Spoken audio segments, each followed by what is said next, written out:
오늘 정민의 아버님이 발표하신 새로운 입장문 중에서 가장 중요한 부분에 대해서 잠시만 살펴보겠습니다.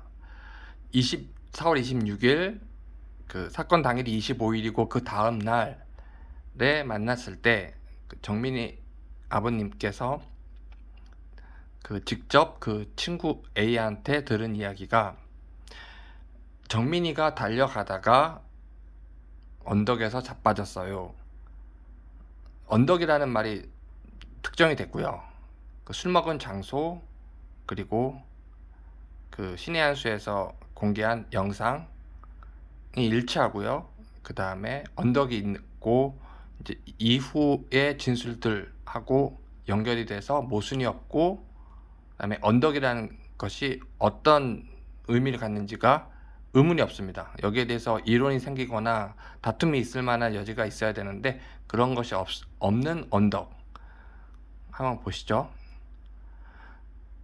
언덕에서 자빠졌어요. 자빠졌다는 뜻이 의미가 그 다음부터 더 분명해집니다. 신음소리 악하면서 굴렀어요.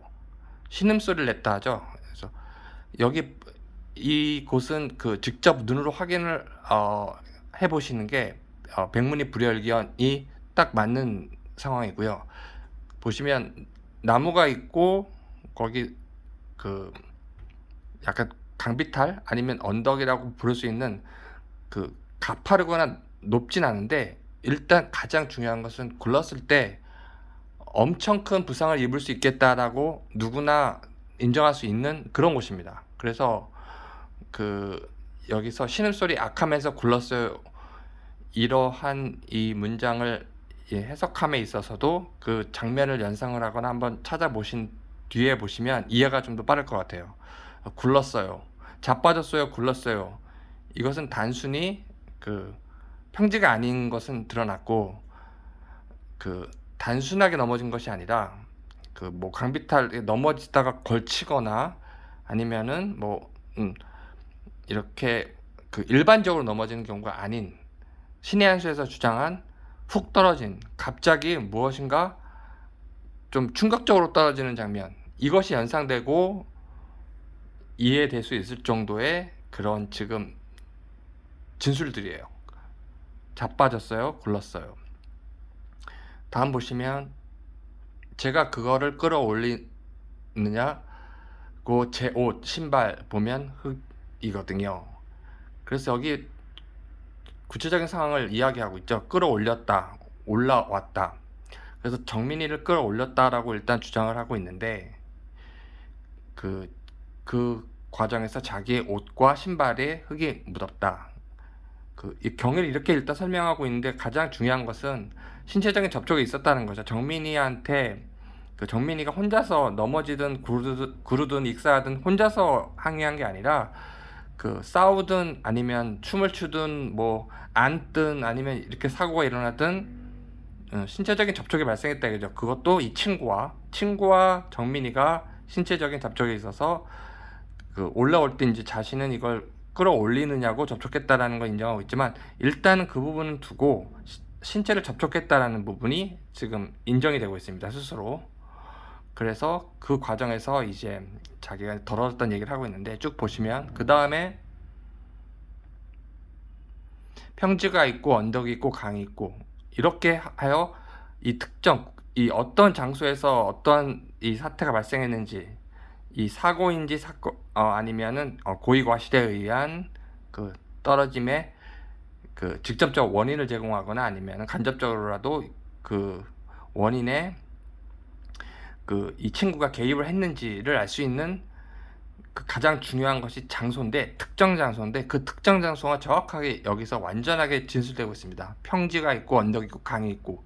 그래서 요 장소를 보시면 이렇게 연결되는 부분, 강, 언덕, 평지, 언덕이라고 하는 부분까지 약간 내려가는 게 오솔길처럼 보이지만 내려가는 길이 있거든요. 많은 분들이 보셨을 텐데 그 지점이에요. 그 위에 또 술 먹었던 시민들이 찍은 영상까지 있고 술병이 있고, 그래서 여러 가지 장면과 사실들로 구체적으로 매우 특정 장소가 인정이 됩니다.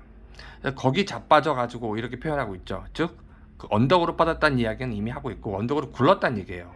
그걸 자신이 끌어올렸다는 얘기인데, 끌어올린 부분, 이 부분은 잠시 유보하고, 일단은 넘어졌죠. 정민이가 넘어지고 여기에 뭐 자기가 개입했다는 얘기는 없지만 일단은 정민이 넘어졌습니다.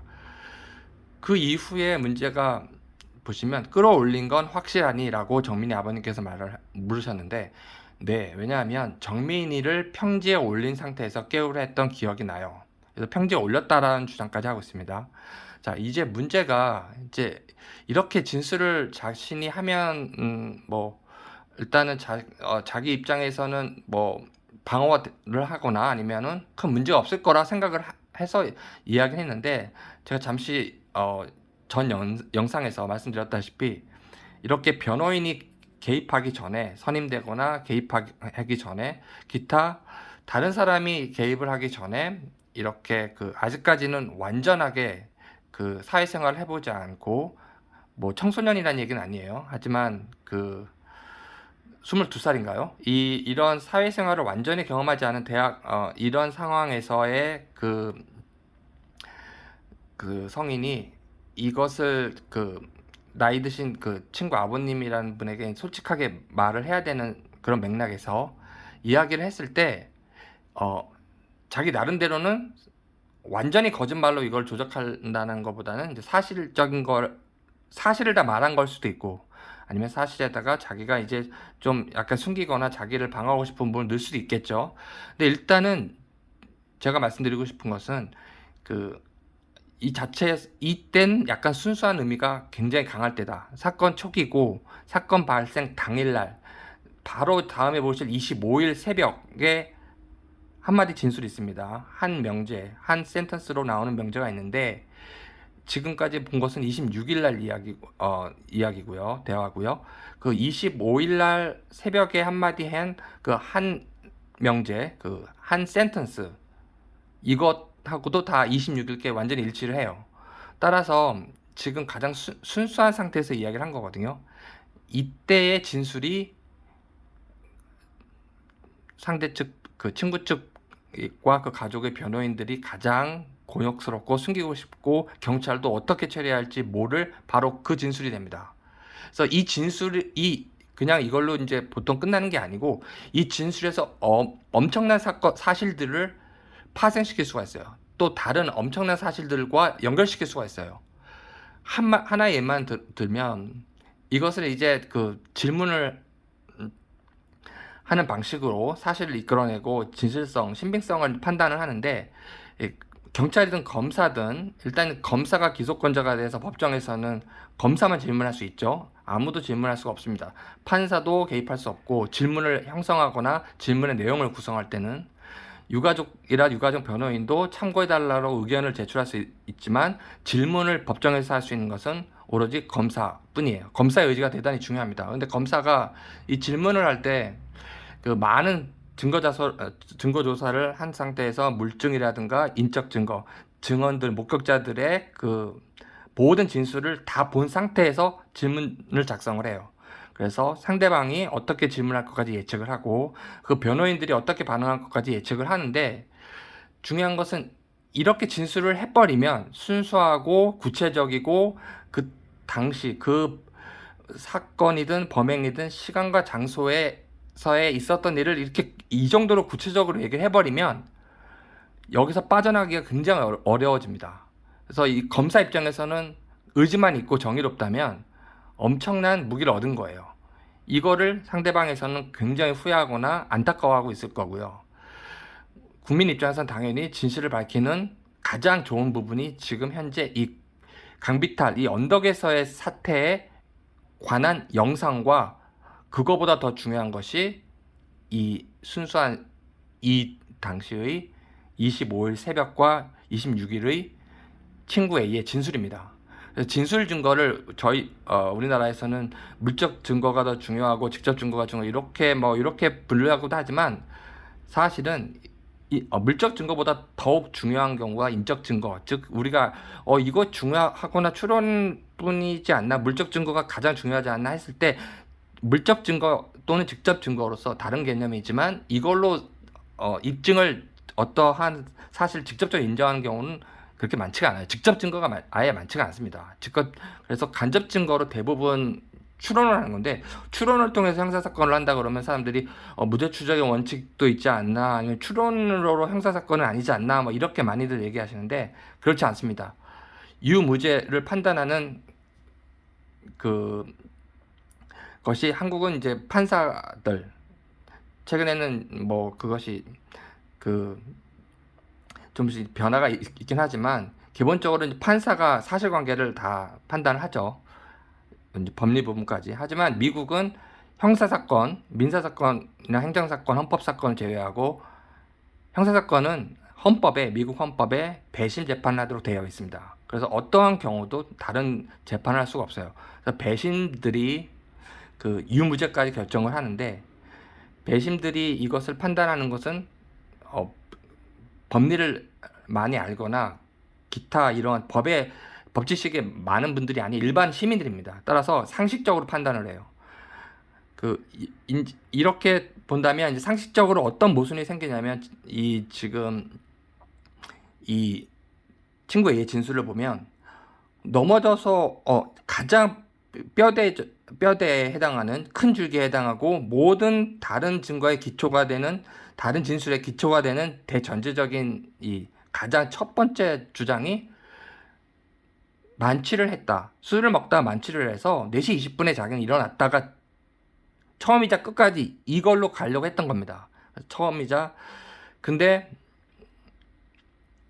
2시 18분 사진이 예상치 못하게 시민들이 찍었죠.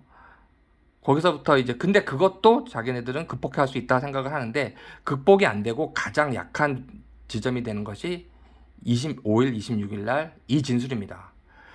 그래서 이것이 그 정민이 아버님께서 전략적으로 경찰 태도라든가 저쪽의 태도를 보고서 지금 공개를 한 것이 전략일 수도 있고, 아니면 안타깝게 그 약간 늦게 공개한 걸 수도 있지만, 제가 볼 때는 전략적인 부분도 있다라고 믿고요. 굉장히 상대방이 어떻게 하는지 다 본 거죠. 저쪽 오히려 변호사들이 실수를 한 겁니다. 입장문을 너무 쉽게 빨리 냈어요. 그래서 친구 측 입장문을 너무 쉽게 냈고 빨리 냈기 때문에, 검사 출신이고 유능한 검사고 뭐 그런 이야기가 있긴 한데, 제가 볼 때는 제 개인적인 의견은, 그렇게 입장문을 내고 구체적으로 사실관계를 밝히고, 그것은 방어를 해야 되는 입장에서는 굉장히 잘못된 것입니다. 그러니까 정말로 잘못된 거고요. 그래서 방어를 안 할 거면 몰라요. 뭐 정직하게 가겠다, 윤리적으로 가겠다, 국민 앞에 모든 걸 다 공개하겠다, 자기가 방어하는 그 의뢰인이라든가 이런 것도 중요하지 않다, 뭐 이런 신념이 있다면 모를까. 그게 아니고, 그런 상황에서 친구 측의 입장을 이렇게 길게 구체적으로 입장을 낸다라는 것은, 그것은 경험이 부족하고 법 지식을 활용하는 실무적인 그 판례에 대한 이 개념, 그 숙지 정도도 의문이 듭니다. 그래서 그렇게 하지 않아요. 그렇게 하지 않고, 어차피 지금 욕을 먹는 상태이기 때문에 방어를 목숨 걸고 해야 되는 상황에서 그 친구 측에서 이렇게 입장문을 먼저 낸 것은, 지금 우리가 보고 있듯이 이렇게 나중에 반박이 됐을 경우에는 그 판세가 많이 달라집니다. 아무튼 여기서 지금 이제 제가 마지막으로 말씀드리고 싶은 것은, 여기서 이렇게 얘기를 해버리면 이제 어떻게 하든 이게 자살이라든가 실족으로 연결되는 가능성이 굉장히 줄어들거든요. 그러니까 스스로 함정에 빠진 거예요. 누가 봐도 이거는, 근데 이렇게 했다라고 100% 인정을 하더라도, 그럼 어떻게 그렇게 악하고 쓰러지고 끌어올리느냐고, 구조한 사람도 힘들 정도로 이렇게 힘들고 무릎에 상처도 있고 옷도 신발도 이렇게 더러워졌는데, 어떻게 지금 이것을, 그 이후의 상황을 어떻게 짜맞추고 설명하고 연결시킬 수 있을지, 이거는 굉장히 불가능에 가깝거든요. 만취했고 크게 부상했고 평지가 올라왔다 하더라도, 어떻게 그렇게 부상한 상태의 만취자가 다시 거길 내려가서 밭 같은 곳을 건너서 10m 가도 무릎 정도밖에 안 오는 곳을 가서 익사라고 빠집니까? 그래서 이런 것을 다 알고 있기 때문에 저쪽 변호인과 경찰은 이런 모든 것을 다 알고 있기 때문에 그 목격자라는 그 마지막 카드를 꺼낸 거예요. 근데 목격자를 내세우면 되지 않냐, 그냥 뭐 어떡할 거냐 이렇게 합니다. 이런 생각을 하는 것 같은데, 이 목격자 7명을 받고 5명은 최면 조사도 안 했다 하죠. 동시에 받기 때문이라고 이유를 댑니다.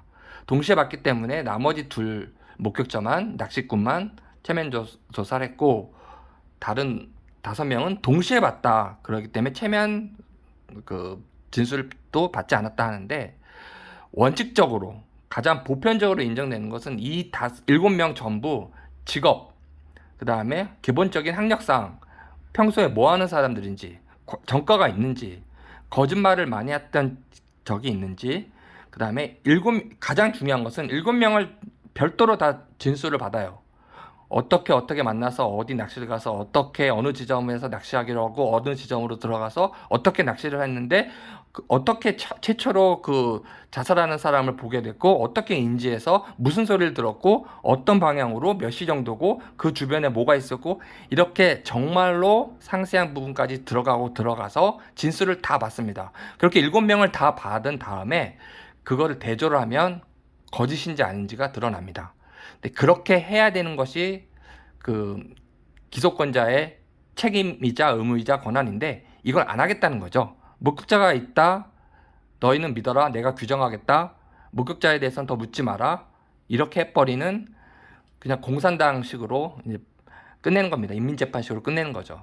그렇기 때문에 이 목격자를 외국 같은 경우에서는 함부로 법정에 그 증거 채택해달라고 요청을 못해요. 왜냐? 엄청나게 많은 질문이 들어오고 정말로 세부적으로 들어가면은 진실 앞에 거짓은 설 수가 없습니다. 그리고 증인에 대해서 질문할 수 있는 권리는 미국 헌법상 권리기 때문에 법률로서 아니 판사가 막을 수도 없어요. 저희 나라는 이렇게 경찰 단계에서, 검찰도 아닌 경찰 단계에서 이렇게 목격자 7명 하면 끝내겠다 이거죠. 이 모든 친구 A의 진술들을 다 알고 있는 거죠. 이거를 가릴 수 있는 것이 목격자뿐이 없기 때문에 갑자기 등장한 겁니다. 목격자가 뭐 거짓 증인이다, 이 진술을 믿을 수 없다, 이런 말씀을 드리는 것이 아니고요.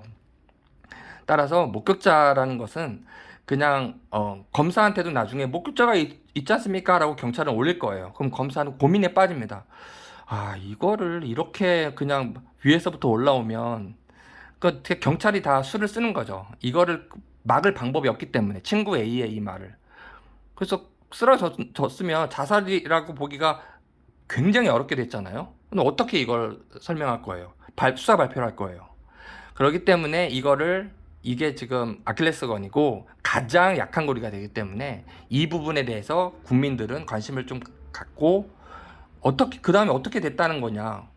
근데 너 일어났을 때 없다라는 거는 결국은 이렇게 맞추겠죠. 일어났는데 그 언덕에서 그래서 어렵게 끌어올렸던 사람이 자살하러 간 거다, 이렇게 이제 말을 할 수밖에 없게끔 이 말이 자신 스스로 진술해 버렸기 때문에 그 결론밖에 안 나오는데, 그 결론은 더더욱 말이 안 되잖아요. 지금도 말이 안 되는데. 그래서 국민들이 이 부분에 좀 관심을 갖고 다른 그 돗자리를 갖고 정민이라고 오해하는 부분에 대해서 아직도 많은 영향력 있는 유튜버들이 그 부분을 계속 파고 있는데, 그 아닌 부분은 이제 좀 접어야 되지 않나. 이미 신의 한 수 영상에서 다 분석이 됐습니다. 돗자리라는 점이.